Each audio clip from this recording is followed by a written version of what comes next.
It is May 11th, 2020. You're listening to the Rough Tumble Podcast. Make sure you guys check us out on Instagram at the Rough Tumble Podcast. You can follow us there and keep up to date with everything that we're doing. We also started a Facebook page, so make sure you go like us on Facebook and do the thing. And then we finally have a merch store.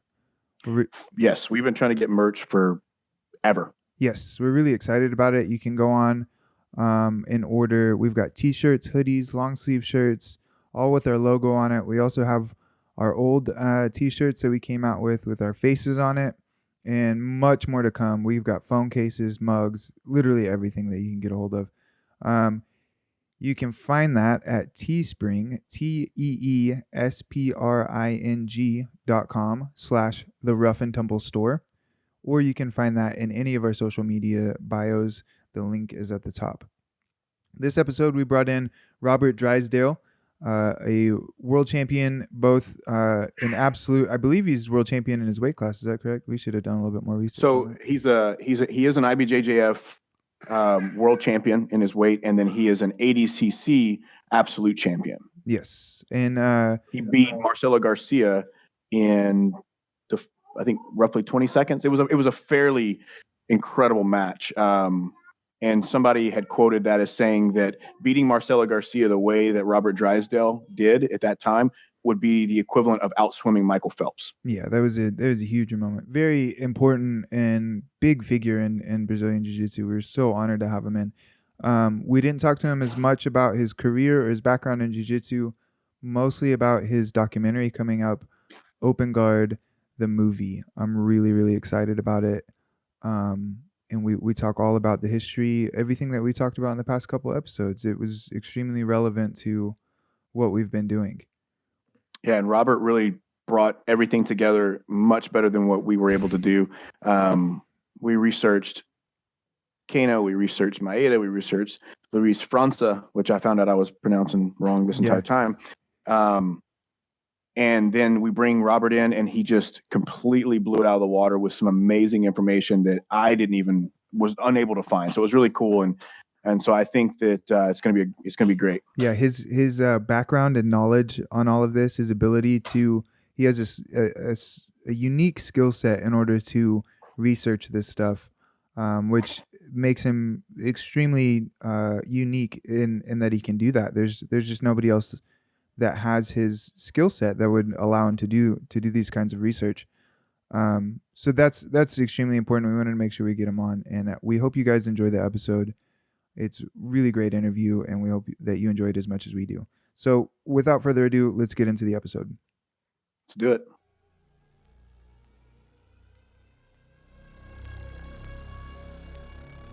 You are now listening to the Rough and Tumble Podcast.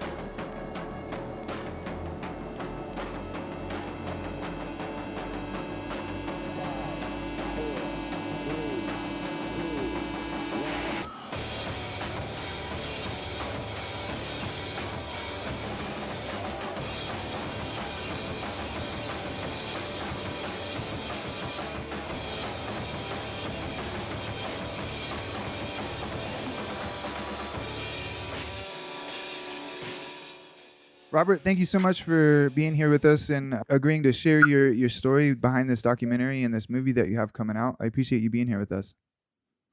Thank you for having me. This is it's a pleasure and honor to be here, and thanks for letting me share a little bit of the story of our documentary production. And I really appreciate it. Well, before we get started, let's go ahead and jump into like what the name of your documentary is, kind of what the basic idea of it all is. Well, it's called Close Guard, The Origins of Jiu-Jitsu in Brazil, right? It's something I've been working on for more or less 3 years. Me and a group of people, a lot of times it's like, oh, this is Robert Drysdale's film. Robert's like a piece of the film, like I sort of became the face of it. But, there's a group of very talented filmmakers that we work with. We've worked with a number of historians on this. We wanted to be as accurate as possible. So I wanted to bring on board like the greatest minds in terms of the history of judo and jiu-jitsu and martial arts in Brazil in general. We were able to find that team, and then we have a team of very talented filmmakers in Virginia that are helping us with like some other aspects of film that, you know, I've never been involved in filmmaking before. I've never had a class in filmmaking. I've never read a book on it. Like, I'm a total white belt, and I got thrown in with the, you know, kind of parachuted into making a documentary film on the history of jiu-jitsu. I'm a little more familiar with the history of jiu-jitsu just because over the past like 4 years, really, I've been doing a lot of reading on it, and I wouldn't consider myself an expert, but considering that there's not that much work out there that I would consider to be of high quality and that is very academically oriented, you know, there's not that much anyway. So, I mean, the sources that I could get my hands on, I did read, and I think the story that comes across is a very interesting one, you know, and it's not, I mean, there's a lot of overlapping with the official narrative that everyone has heard before, but there's some unique features to to a more accurate account of jiu-jitsu that I personally think are more interesting. And I really wanted the rest of the BJJ community and the martial arts community in general to hear the story. I wanted them to see that BJJ was not a top-down kind of linear, you know, motion of like, you know, Maeda, Carlos, Helio, like kind of like that standard framework.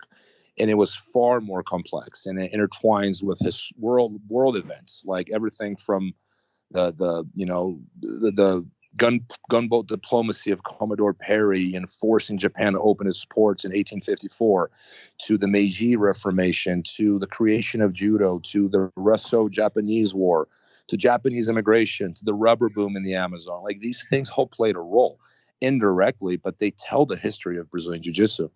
Not to mention all the characters that are left out, right? The official BJJ narrative is complex because, you know, it all goes back to Carlos, really. You know, like if you trace back everything we know, every website, every Wikipedia page, every magazine article, every interview you have, everything goes back to Carlos Gracie's testimony. That he is the primary source of the entire story of Brazilian Jiu-Jitsu. And given that he had the most to gain from that narrative, he, you know, it's a suspicious testimony, you know, and, you know, once the Brazilian National Library digitized its files and these files became available to the public, there's essentially a renaissance of research. It begins around 2012-13. And almost everything that has been published on the history of Brazilian Jiu-Jitsu that is accurate and worth reading came after that. And that's not a coincidence. Once these files become available, a picture that is coming across is a very different picture than the one that we were given. So a lot of people began to question Carlos's narrative, right? And not only that, but the fact that he left out many relevant people in the history of Brazilian Jiu-Jitsu, and that Brazilian Jiu-Jitsu really isn't Jiu-Jitsu, it's Brazilian Judo. You know, Brazilians never invented anything. They never created anything. They became good at an aspect of Judo. That's, long story short, that's what happened. So a more accurate description of what we do is Brazilian Judo. You know, it's not really Brazilian Jiu-Jitsu. In fact, the Japanese were always surprised that we called it Jiu-Jitsu, because Jiu-Jitsu to them was something archaic, very ancient. When they saw Brazilians grappling, they're going, well, they're doing judo. Why are they calling it jiu-jitsu? Japanese are very confused over this. So, you know, like little things like that. We wanted to talk about Kosen judo and how sophisticated they were. We wanted to talk about the impact of catch wrestling and the formation of Brazilian jiu-jitsu. It's been a neglected role, but it's a very real role. The role of the circus. We wanted to talk about the misconceptions of the official narrative. You know, obviously, you know, it's been a very difficult production because it's a very complex history, and we're trying to tell it in 90 minutes. And that's it's an enormous challenge. We really needed like 15 episodes to tell the story justice, you know, but we're trying to, condense it into 90 minutes so it's watchable for the average viewer. And I think that we're doing a good job considering all the circumstances, and we're very close to being finished. You mentioned a couple of times just now about the Carlos narrative and things like that, and basically the big, what I would call the propaganda machine of the Gracie family that arose during that time. So there is a claim by Amori that Carlos was never an actual student of Maeda, and if he actually was, it was only for a really short amount of time. Were you able to find out any validity in that claim, or was Gio kind of just popping off at the mouth back then, or what?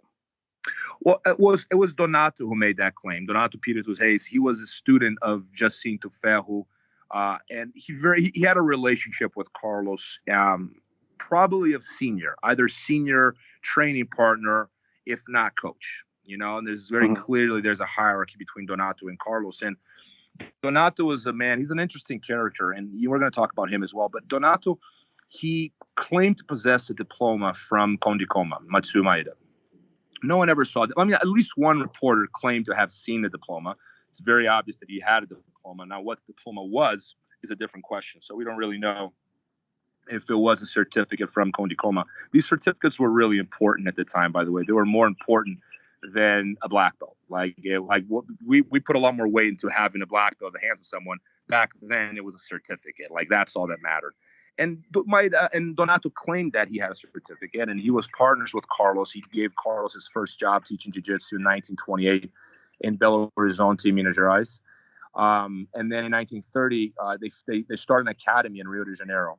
It's called the Jiu-Jitsu Academy, erroneously called the Gracie Academy in 1925. There's no Gracie Academy in 1925. It's not founded in 1930 by Donato Pires Reis with Carlos Gracie and George Gracie as assistant instructors. So it's very clear there's a hierarchy there. And but like later they have a fallout. The academy, they were in business for about like a year, not even a year, and they have a fallout. The Gracie brothers attack Donato Pires Reis and his hotel, the America Hotel in Rio de Janeiro. They attack him. They have a fallout. Donato didn't really need the money. He was a government employee. He was a tax collector. He didn't really need jiu-jitsu, so he ended up leaving.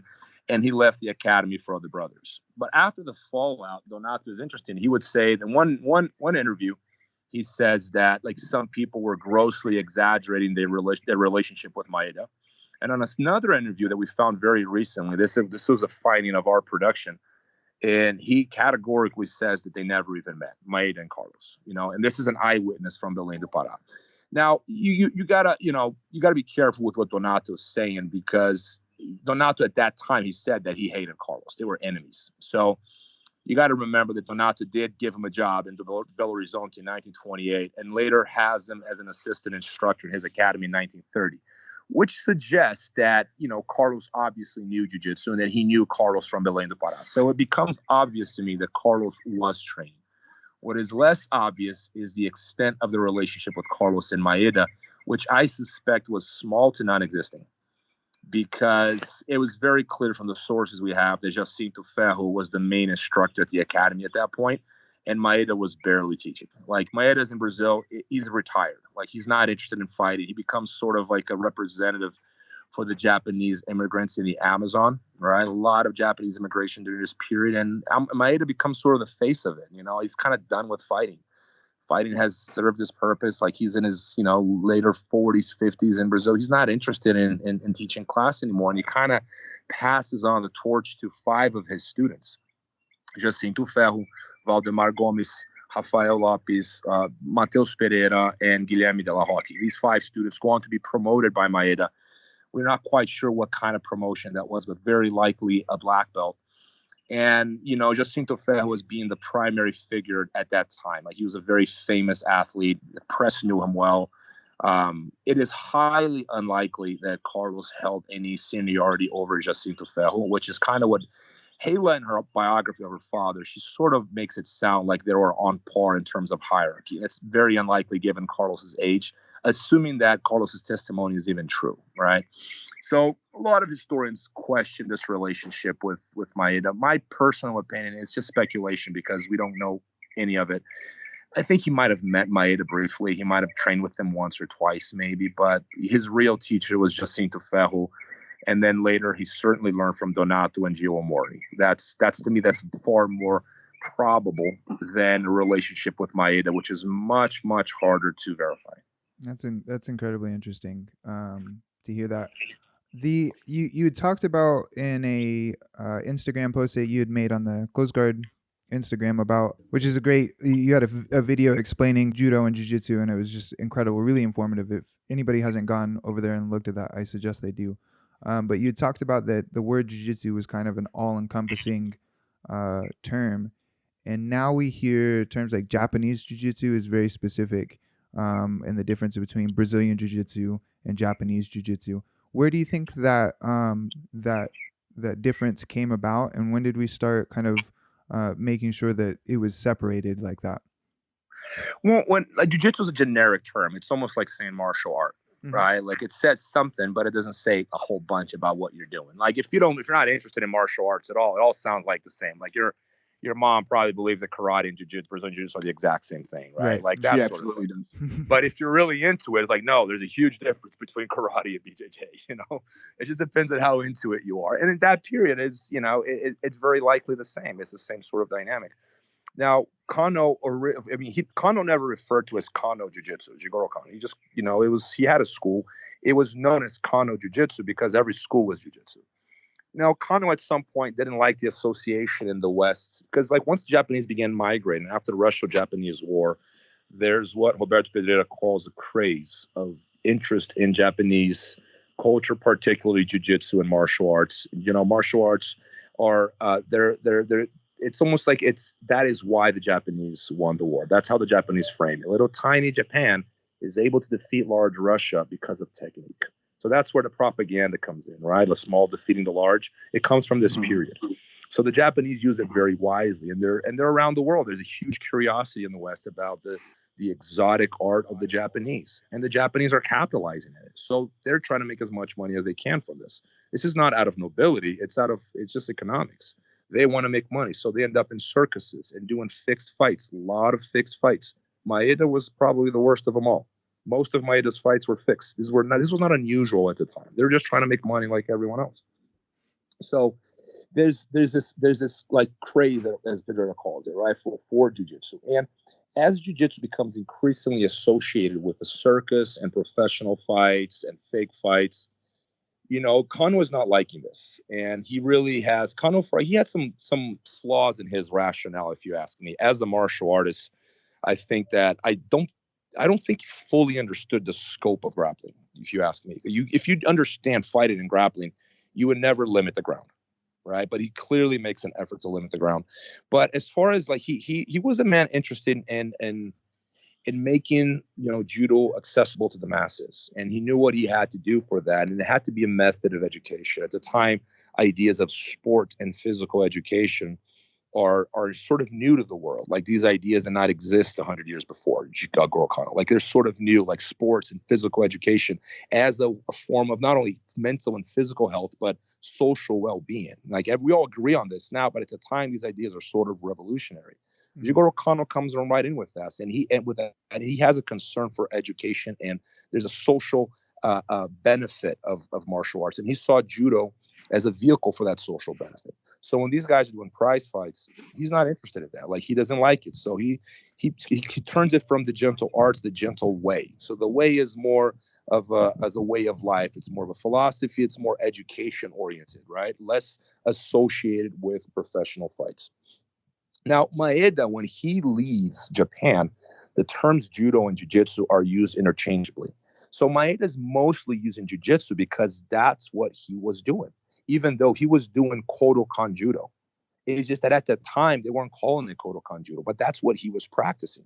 But when he left, the term judo and jiu-jitsu were sort of like submission wrestling and nogi.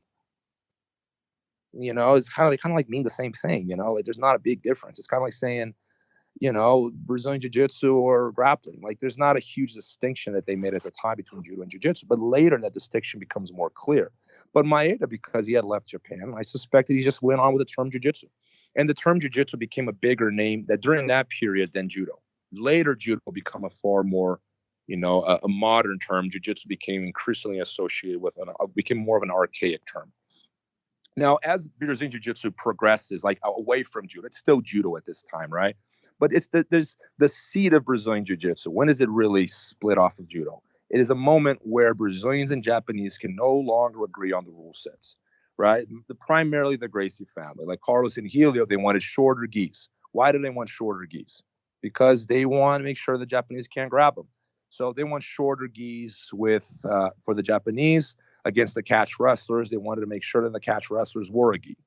Right? There can be no points because we can't take the Japanese down. They take us down. If there are points, we're going to lose. So let's remove points. Oh, no, time limit is better because, you know, we can just like drag the match on long and on and on. And the longer the fight goes, you know, it's sort of like almost like a marketing tool. If we could fight these guys for a long time, like if you didn't tap me, I really won. Right. So they're modifying rules in a way that suits them and their ambition to carve a niche outside of judo. Right. And they cannot defeat the Japanese at their rule set. And once they can no longer agree on the rule set, that's when they start distancing themselves from one from another. Brazilians become increasingly more ground oriented, I suspect, for reasons that have to do not only with the Gracie preference for the ground, where they had a better shot at drawing or defeating the Japanese, but also because of infrastructure in Brazil, which is very, very poor, like very small spaces. You get small space to train, you're not going to be able to stand up for very long, right? Especially not if you have a lot of people. So if you look at the Jiu-Jitsu Academy of 1930, we visited it for our film. It's the size of a bathroom. It's a very, very tight space. So, Brazilian Jiu-Jitsu, or the Brazilian version of judo, becomes more and more ground-oriented, particularly because Kodokan, in my view, makes a mistake of limiting the ground. And where they create that little space, Brazilian Jiu-Jitsu is able to exist, right?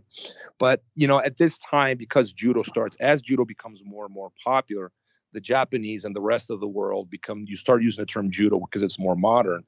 And it's almost like I understand it as a sort of a silent agreement between the Japanese and Brazilians, namely the Gracie family.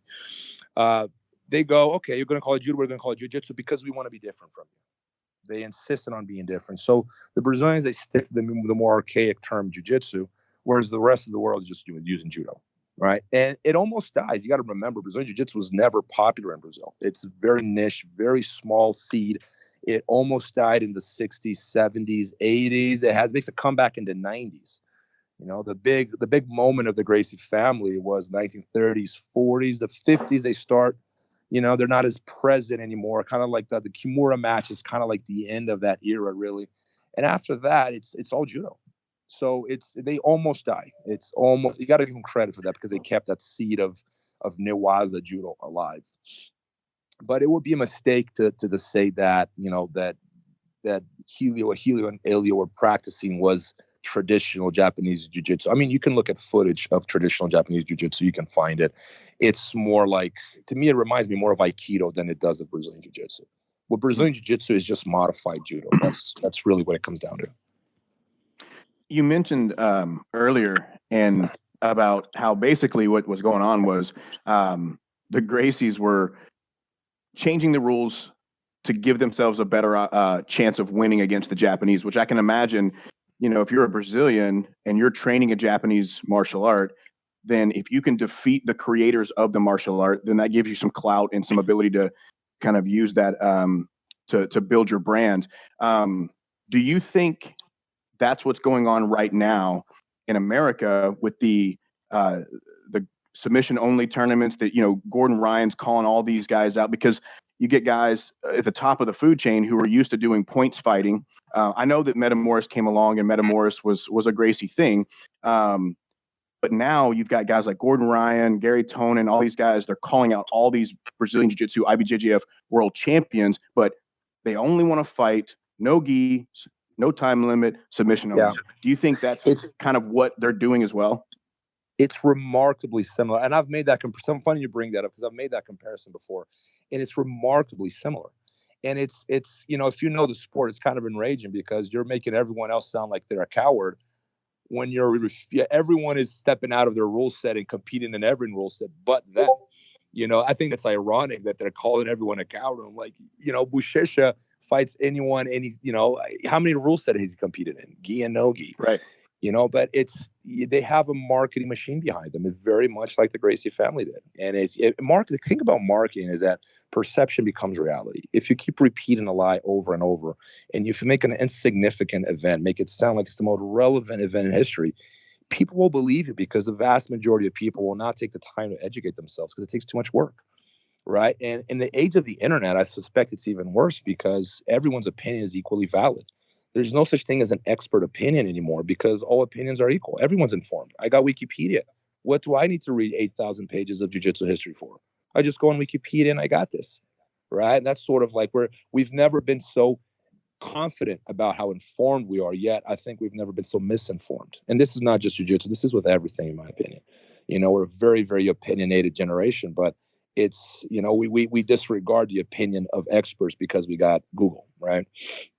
And, and anyone who knows anything about jiu-jitsu kind of looks at what they're doing. They just roll their eyes and like, you guys are so full of it. But the white belt that just started training, they don't. They 100% buy it. And it's very similar. There's a lot of marketing that goes behind it, a very strong social media element. Then, kind of the algorithm is right in history. Now, forget what historians think. It's the algorithm that matters, and the algorithm dictates what the world is going to see, and what you see is all there is.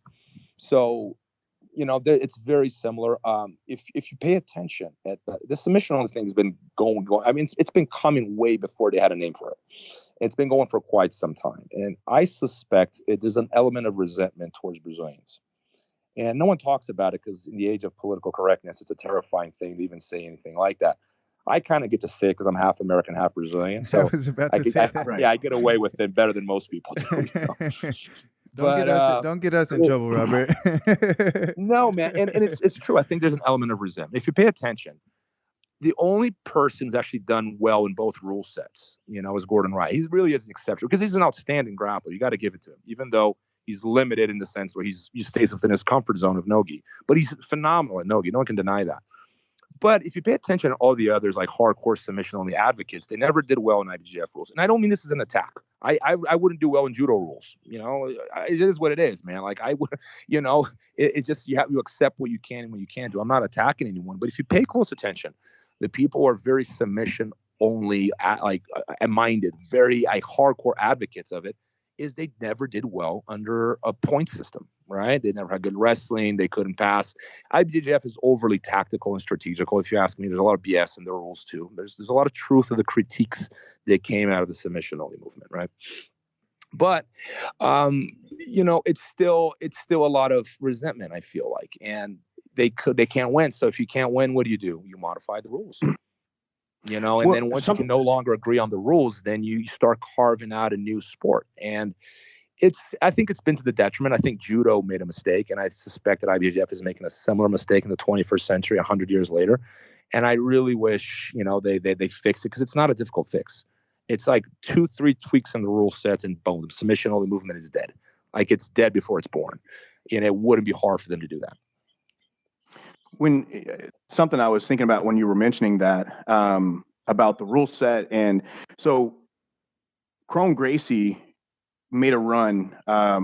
His white to brown was phenomenal, and then he gets to black belt. Kind of has a lackluster performance at black belt, unfortunately, not really gaining any world championships or anything like that. And then he kind of starts to argue the point of, well, the IBJJF is favoring points and stallers and things like that. And he came from the Gracie family. He was a part of the, his family was a part of the induction of the IBJJF. But Roger Gracie seemed to have had great success under that rule set. Yeah. And then Crone himself seems to have not had any success under that rule set.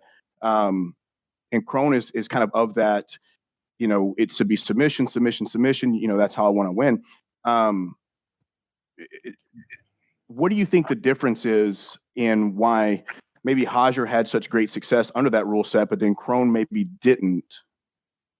It's what's interesting to me is that jiu-jitsu is always like what I like. Anything that I don't like is not real jiu-jitsu. That's real jiu-jitsu is whatever I happen to be good at. Right. So what's fascinating to me about this discourse is that it goes along these lines. The rule set was fine in 1967 when the Gracie family pretty much invented it. It was fine when Rickson was winning tournaments in Brazil. It was fine, right? It's pretty much the same rule set. It didn't change much. It's like 99% identical. Fine, perfect.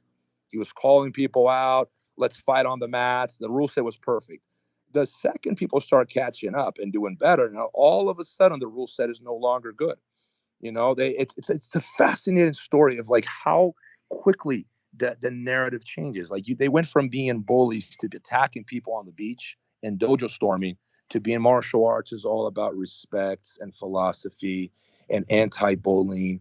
Man, it's like you follow the history and you're going like, man, you guys got no shame, do you? Like, it's so obvious, like what you're doing. Like, you can't keep up with it. And that's fine. Like, I'm not going to lie, man. I see like some of the transitions that Mike Musumeci does. I can keep up. I'm like, what the hell is he doing? I have no shame in this. Why do I have to know everything?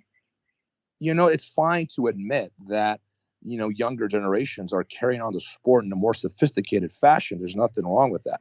But instead of admitting that and seeing that as a compliment to jiu-jitsu, it goes like this. Oh, that's not real jiu-jitsu. What I do is real jiu-jitsu. See, this is to me at least an enormous display of like it's just a massive ego. Like that's what it comes down to. You can't accept that jiu-jitsu sport has evolved. Why not? I accept. I mean, I wish I could freeze time and be 25 forever, but I can't do that. So I look at my students and I hope that they're better than me. I expect that of them, and I'm happy that the sport evolves. That's how I feel about it. But I think most people feel about it that way. But you get the people that go, oh, I'm not winning, so therefore the rules are to blame, right? No, you're not winning because you didn't tap them. You could have tapped. You had 10 minutes to do it. Why didn't you? So the rules were fine when Kron was from white to brown. The rules were fine. All of a sudden, he gets That's a really good point. Tougher competition. All of a sudden, the rules aren't good anymore. Hickson competes his whole life. The rules are fine. All of a sudden, the sport picks up, and he knows that if he competes, he's not going to win. So the rules are to blame now, even though they weren't a problem before. I mean, you got to pay close attention, but when you're reading between the lines, you really see what's going on, And I'm of the opinion, I don't like the rules. I feel very confidently I can make a better case against IBJJF rules than Gordon Ryan can. Guys like Gordon and Tony, they can talk all they want about IBJJF rule set. I can guarantee you I can make you a better case against IBJJF than they can because I understand the rules better. I've competed in them longer than them. I've refereed. I've been in multiple referee courses. I've been involved in meetings talking about rules. Like I've been deeply involved in the sport for a long time. With that being said, you can't.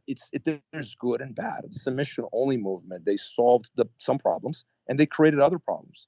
What they do to me is even more sport than martial art than IBJJF is. IBJJF with all its flaws, you got to take people down and hold them down, very much like a fight. And Kron and Hickson and everyone else who says that it's all about the submission, they're wrong.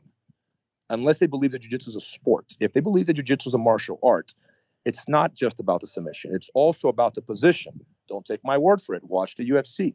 And you tell me the UFC position isn't important in a fight, as real as it gets. Right? That's what the UFC. It's as real as it gets. I suspect there are more TKOs on the ground than submissions. So what that suggests to me is that position is incredibly important. So to say that jiu-jitsu as a martial art is all about the submission is a misconception of not only real fighting, but of self-defense. Because in a real fight, in self-defense, a submission may be a horrible idea. Most fights, from my experience, take place in a bar or in a nightclub. Do you really want to put someone in an armbar in a nightclub? I think it's a horrible idea. Yeah. It's a horrible idea, but these people, they don't understand. They have a rhetoric, they have a product, and their product is the best. Any other product that is not identical to theirs is garbage. It doesn't come from them. Even if it's identical and it comes from someone else, it's no bueno. It's only what I sell that is good. Everything else is useless, right? So you really see, this is like a sales pitch. This is just like a vendor, like you're trying to buy shoes somewhere, and this guy goes, "Oh, my shoe is the best. The shoe next door is absolute garbage."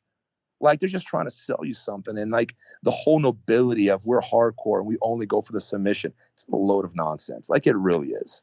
Like I don't believe that for a second. I know I can watch these guys. Like if they'll submit, if they can, everyone does. But if they can win by a margin, they'll do it too. Like the whole idea that I'm an idealist and I go for the submission no matter what. I've watched these guys grapple. It's not true. Yeah, I think they'll win however they can. It's just like anybody else. I mean, I'm gonna do whatever I can. And there's nothing wrong with that. Right. Winning there's nothing wrong with winning on points. Like it's a tough fight. Like I think it's better to go for the submission. I enjoy the submission, but to neglect the role of position is a misconception of fighting.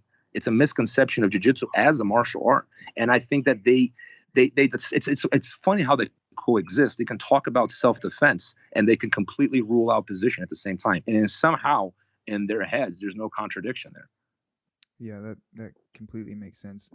We kind of like looked at how people shared the martial arts. And you talked a little bit about the Japanese became like open in sharing all of their martial arts and kind of spreading their philosophy or their idea. And then on the flip side of that, the Chinese seem to have really like ostracized Bruce Lee whenever he was sharing his martial art. Did you find a lot of that between like the different studies that you were doing, and why do you think that's so different between the two nationalities or the countries? Honestly, I'm not that versed in the history of martial arts. I spent a significant amount of time studying, the history of MMA and Brazilian Jiu-Jitsu and Brazilian Judo in Brazil and a little bit in Japan during the Meiji era, not a whole bunch. I wouldn't be able to comment on Chinese, but my personal suspicion is that people don't hide martial arts for noble reasons. This is just, I think it comes down to money. Mm-hmm. If you pay me enough, I'll show you anything. If you showed up to whoever Chinese was mad at Bruce Lee and you offered him like a big chunk of cash, like, hey man, I want you to teach my son privates, they would have shown. I don't think they're hiding anything out of nationalism or nobility or let's protect our art and keep it only to the Chinese. I don't buy that. I mean, I'm not saying it's impossible, but my experience with people tells me that people become very quickly corrupted when it comes down to money. And martial artists are no exception to this. Even though we put martial artists, especially the ones that, that played a role in the founding or any, idealistic period, right? Whether it's Carlos or Maeda or Bruce Lee. Oh, that guy was different. That guy, he was really special. And he would have never sold himself out to, make a quick buck. And then you start digging and you see that Maeda was really into fake fights. And so was Carlos. And there's nothing, and I don't blame them. You got to feed their families. Like, I'm not saying I would do that. I don't know. I'm not there. But I don't blame someone who's like fixing a fight to make money when there are no other means of making money. And the only thing you know how to do is to fight. So it's easy to point the finger at the same time. But like to put these guys on like the pedestal, like, oh, I'm just trying to protect the integrity of the art. I don't buy that for a second. Right. It seems that most of the time, with all of this stuff, the most simple answer is the one that is correct. People just want money. But on that topic, we had noticed that Maeda, in researching him, it seemed like he always needed money for some reason or another. It seemed like he was always hard up for money. Did you find any reason or habits maybe that he had that caused that? Anything like that? So we know a little bit about Maeda. We know that he's a bit of a womanizer. He liked to drink. Yeah, I knew there was something. Yeah, we looked everywhere. And it's funny because I like him more. When I hear this, I think so many people are disappointed when you hear that he's not the Master Miyagi of Karate Kid. When you hear that he's a normal person, that he likes to have a drink every now and then, and he's a man, and he probably had multiple partners throughout his travels, and he used his fame in the circus to probably get laid after, and he liked to gamble, and he was a hothead, and he's a charismatic. He's a normal person, and like for some reason, when you paint a normal character, people are less interested. To me, that makes him more interesting because I'm suspicious of like the archetype, the superhero type.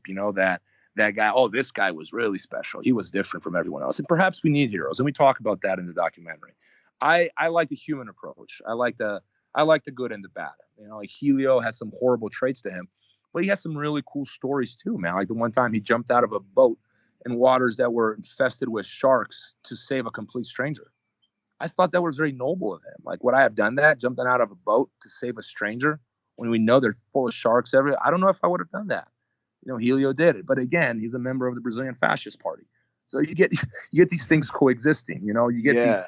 And you get a human picture, and you get the people aren't devil, they're not angels, we're just people, right? Some lie more than others, some are a little more noble than others, but we're far from perfect, all of us.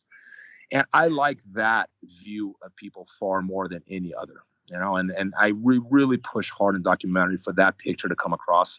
We hope that it does. There are no superheroes in the history of martial arts, but that doesn't mean that they weren't important. Even, with the good and the bad, these people were important. So they played a role, and it's because of them that we're here. So we still have to be thankful. We just don't have to put them on a pedestal. I personally have never heard about Helio being a part of the Brazilian Fascist Party. Can you go like a little bit more into detail about that? I'm citing José Tufi Kairos' PhD dissertation, The Gracie Clan and the Making of Brazilian Nationalism, I believe is the title, from heart. Okay. But if you type in José Tufi Kairos and the Gracie Clan, it's going to come up. I know I know because I'm good friends with Tufi, and his PhD. I like how Robert was like, he's like, just type this in as if I can spell any of those names. I'm sorry, man. I'm sorry. I was like Jose, like a Jose. I'm writing it down. Okay. Tufy Cairus, and then you type in Gracie Clan in front of it, York University PhD dissertation, you'll get it. And what's interesting about Tufi is that he wrote his dissertation before the digitizing of files in the Brazilian National Library, which is way, way hard to do. It's not obviously not as rich in sources as some of the research that came later, but he had to go to the actual archives to get to this. And in there, he finds a file of Helio Gracie being a member of the Brazilian Fascist Party, which you can't today, it'll be like, far more grievous, flaw if you actually call yourself a fascist. But in the 1930s, that was not unusual. You got to remember, Hitler was on the cover of Times magazine in 1933 as Man of the Year. Yeah. So we are praising Hitler in 1933 as the Man of the Year. Let that sink in. This is 1933. That's how favorable the world saw fascism at the time. So to condemn Helio for believing what many, many people like Henry Ford believe, for example, there are many Americans were very sympathetic to fascism. Just look into its history. So to frame Helio for that is a little unfair at the same time, but it does say something. I don't think I would have been a member of the Fascist Party in no period in history, but it's you never know. But at any rate, it shows this other side of Helio, that he had more than one family simultaneously, and I take the good and the bad. I think that without Helio, we would all be doing judo today. I truly believe that. Without Helio, he was a strong man that allowed space and time for BJJ to exist. I think that Carlos by himself wouldn't have done it. I don't think that Carlson by himself wouldn't have done it, even though Carlson was very important for a variety of reasons. I think Helio was that strong authoritarian figure that a sport needed at that time for Brazilian Jiu-Jitsu to exist, for better or for worse. Maybe we'd be better off if we were all doing judo. I'm not here to judge, but BJJ exists because of that aspect of Helio's personality. Now, this is my personal opinion. A lot of people disagree with me. This is not, something that, everyone agrees with me on. But I think that strong sort of personality played an important role in resisting the expansion of judo. Kind of switching gears and moving into a group of this that is a little bit more interesting to me, because I'm a GF team black belt. And so what we don't know a whole lot of, and this is where I'm hoping you can kind of even show some light, even for myself, just from my roots of this, with the Franca and the Fada connection and things like that, were you able to find out a lot more information to kind of spread the light about that quote unquote non-Gracie lineage that went on to create the Gama Filho and the GF team world? What were you able to find out about those guys? So it's interesting because when I first started looking into this, I didn't know, but in Brazil, there's this underground community of researchers that have been researching for a long time. And they started as one chat group and it's splintered into different chat groups. They got very political and they're all at each other's throats. And the one thing they've all been competing for over the years is who's going to find the link between Luis França and Maeda. Everyone's been who's going to be the first person to find that link, right? And there's some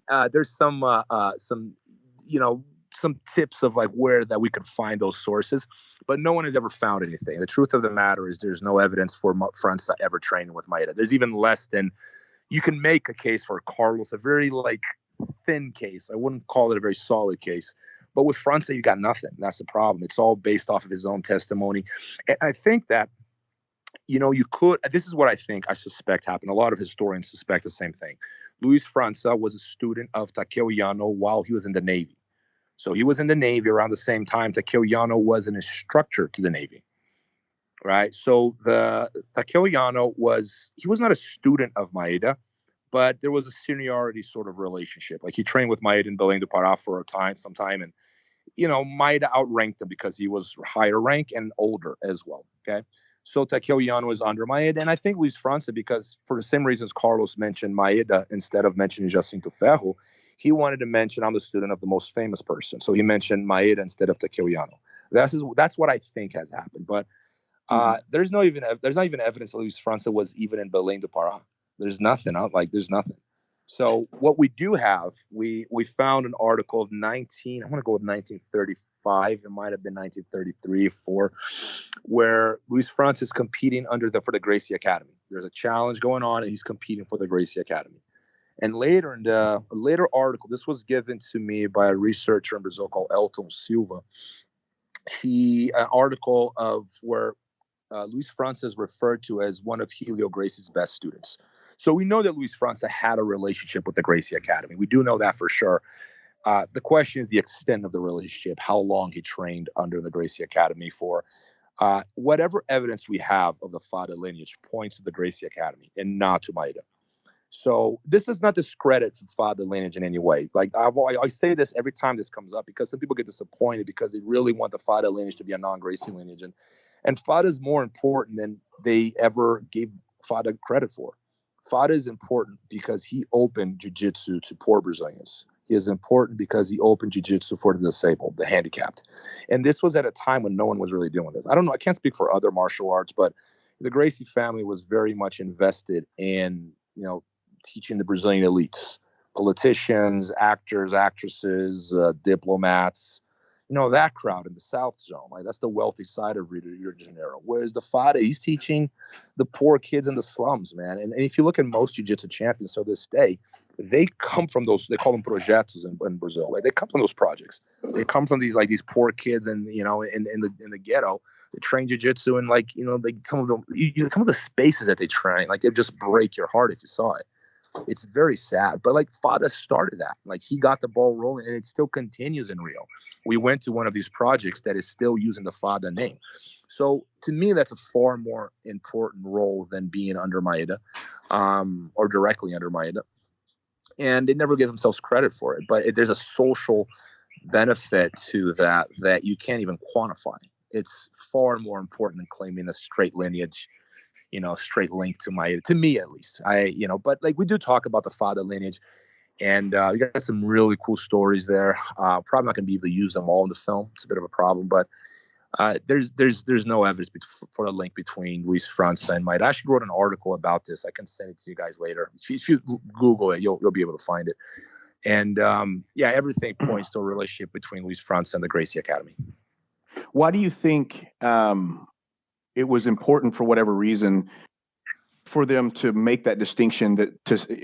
I guess, where did the origin story of we're a non-Gracie lineage? Why do you think that was so important for the Fada lineage to even make that assertion? I think that it helps. Think about no one had heard of the Fada lineage until they start saying that they were a non-Gracie lineage. They became, all of a sudden, it's like Osvaldo Fada was on the map. It was their way of putting him on the map. And I think you should have been on the map for the reasons I just gave you. But I think that when I started training jiu-jitsu, I had never heard of Fada. I didn't hear of Fada until people started telling me about this non-Gracie lineage. I think the only lineage you can make a case for, because we found a George Gracie. We've actually found two George Gracie lineages. We found a Gaston Gracie lineage, and then there's obviously Carlos and Helio, so 4 there. But the only case you could make for a non-Gracie lineage, I think, in Brazil is the Sá lineage in the northeast of Brazil, which is not really Brazilian Jiu-Jitsu. They're a little more traditional, a little more self-defense oriented, more like judo, and they stuck to a different approach to martial arts. But they're students of Takeuiano, and they stayed in Brazil, and it's a kind of, they sit in the crossroads between judo and Brazilian Jiu-Jitsu. And you could make a case that they're a non-Gracie lineage. Listen, Fada may be a non-Gracie lineage. Someone maybe someday is going to find something. We just found this picture of Luis França. Well, Elton Silva did. He found a picture of Luis França. We're going to use it in a documentary. Our production found the last living student of Luis França. It's called Antonio Vieira. We interviewed him for the documentary. Last living student of Luis França. He died yesterday morning. No way. Jeez. That's insane. Just passed away. And that's the 4th grandmaster we lose since we filmed the documentary. Can you believe that? That's crazy. I was going to ask you timing, right? Yeah, I was actually going to ask you about the timing with it all, because it seems like you did it just right at the perfect moment. I know a lot of the red belts have been kind of passing away and stuff like that. What was your time like with some of those red belts? It was not intentional. It was a total accident. But, I always like to say that if this were done 10 years ago, there would have been a lot of grandmasters and no research, right? No, the historians wouldn't have been able to say much. Mm-hmm.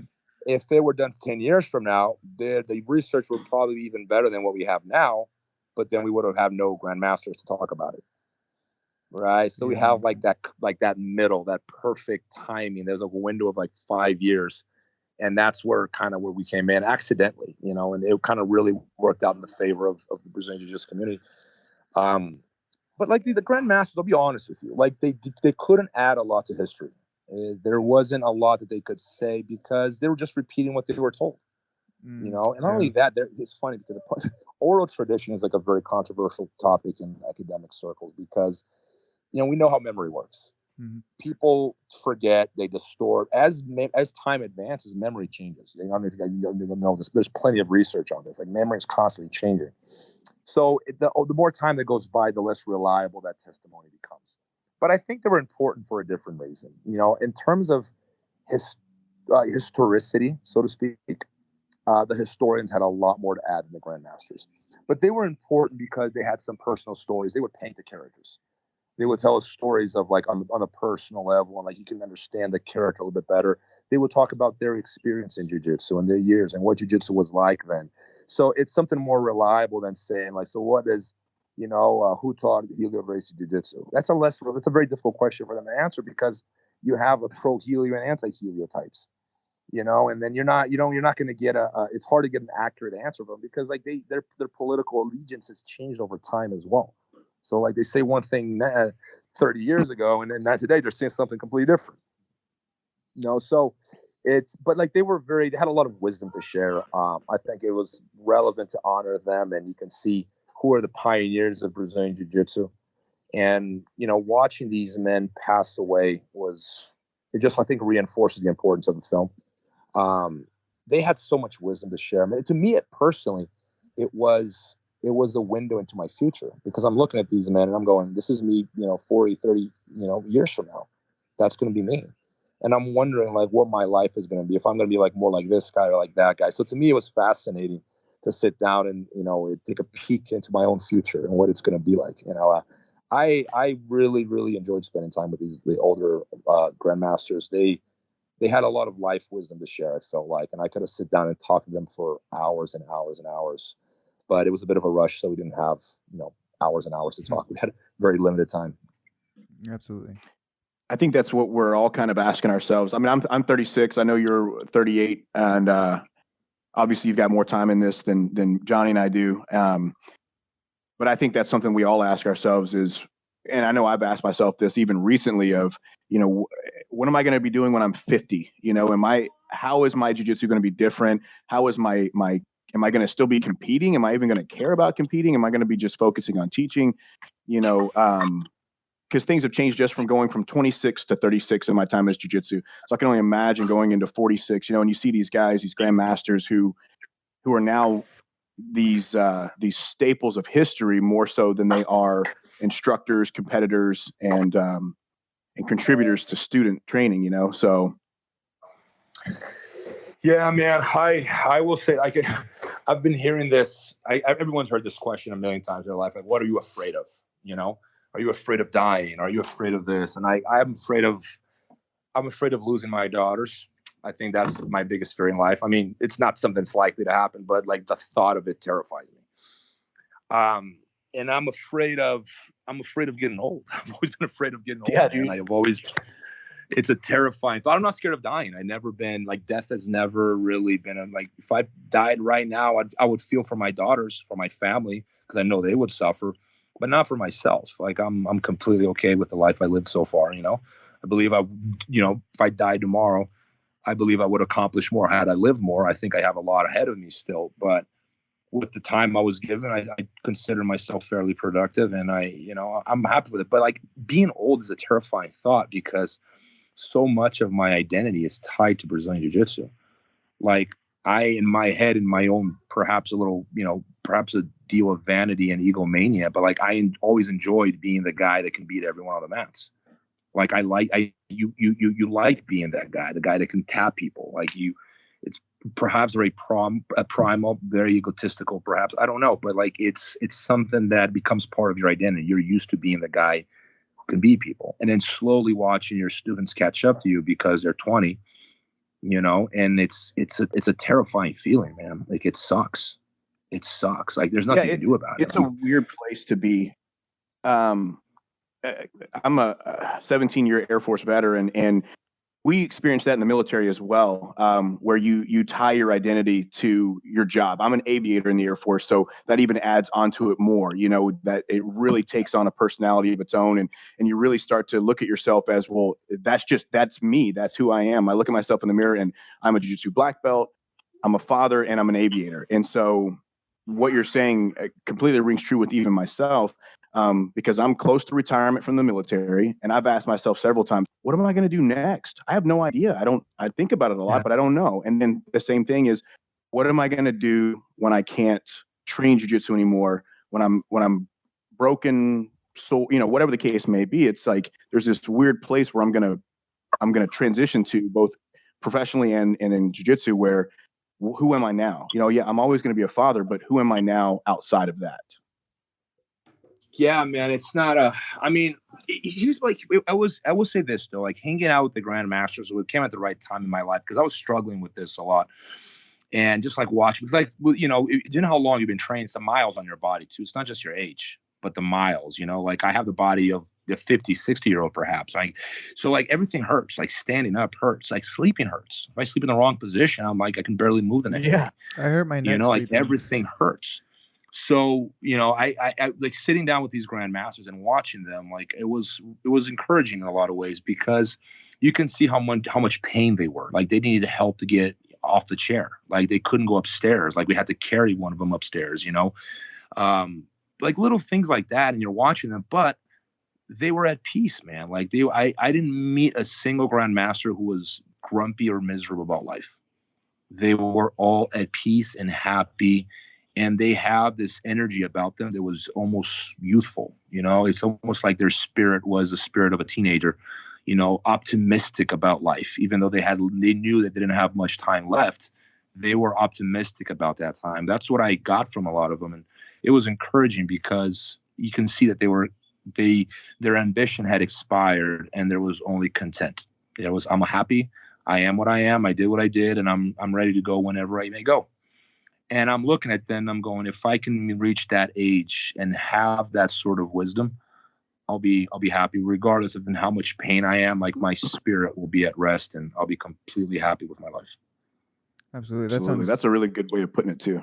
Yeah. I've noticed that just from watching, they seem like they're just happier than your average Joe.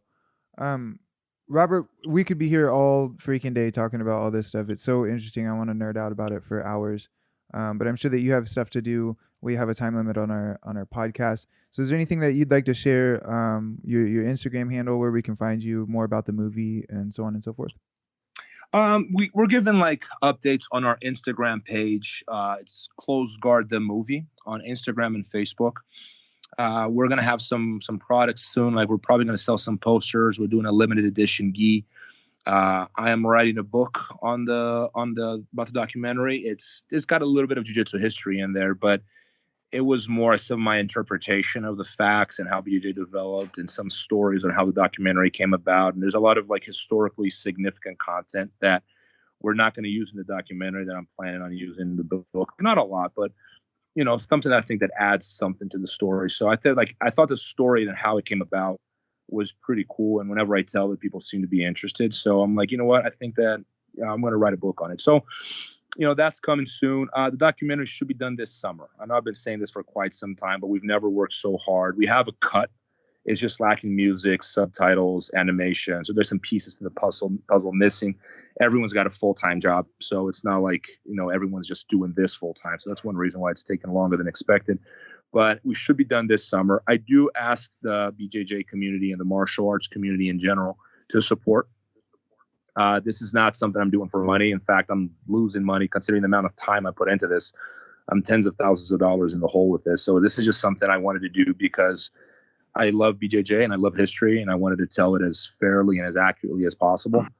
And I do ask people to support because, you know, people tend to copy or just like, you know, not want to support for whatever reason. Like, this is for jiu-jitsu, guys. This is for us to know our roots. So I do ask BJJ fans, martial arts enthusiasts in general to support.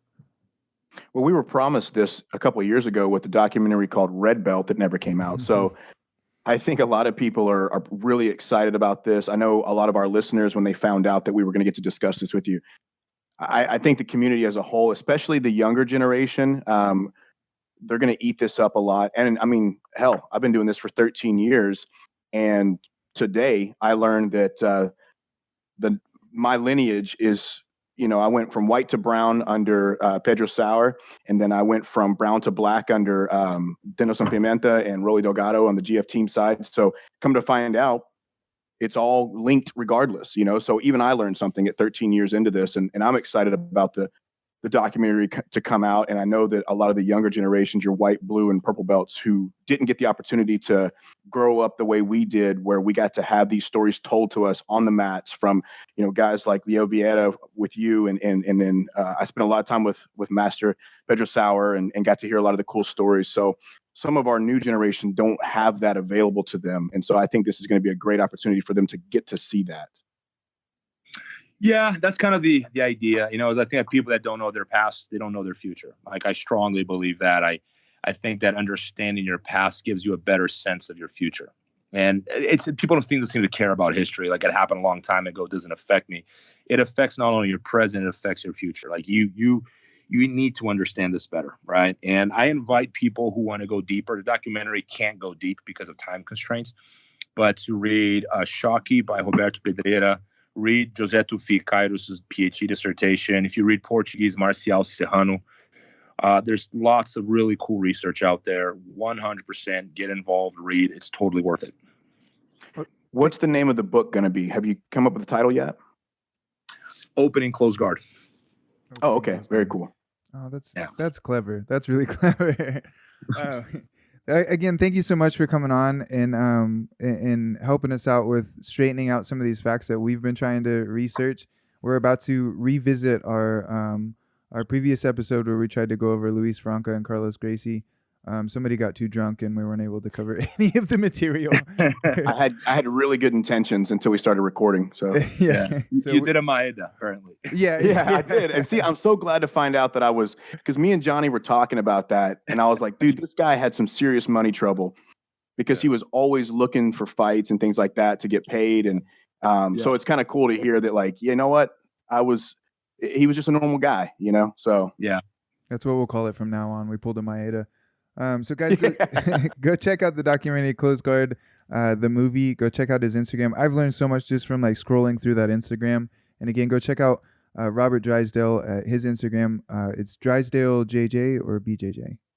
JJ. Okay, Drysdale JJ. Go check him out there. And once again, thanks so much. Thank you, guys. It's a pleasure. Absolutely, man. Thank you so much.